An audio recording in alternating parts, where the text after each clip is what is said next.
По повод ослободувањето на Кочани 7 септември во средата вечерта на свечената седница на Советот на општина Кочани беа доделени на високите општински признанија за животно дело и значајни остварувања за развојот на Кочани.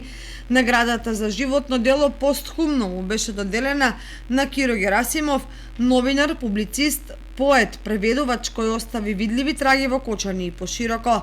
Наградата ја прими неговата внука Роза Петрова, која се заблагодари на општина Кочани.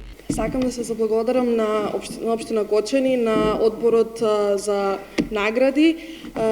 Нека ни честит празникот и сакам само да кажам дека мојот кум дедо го вложи својот животен работен век во представување на Кочани и давање се од себе да биде представен нашиот град во најдобро светло. Награда за значајни остварувања за развојот на општина Кочани му беше доделена на Amphenol Technology Македонија.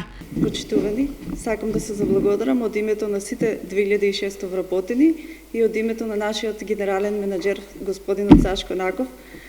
Сакам оваа награда да биде мотив за понатамошен успех како на Amphenol, така и на нашата ценета општина Кочани. Градоначалникот Липче Папазов на свечената седница на Советот на општина Кочани додели благодарници и на Павле Николов, учесник во народно-ослободителната борба и на доброволното противпожарно друштво од Кочани, за јакнање на волонтерството и за поддршката на локалната заедница во справувањето со елементарните непогоди.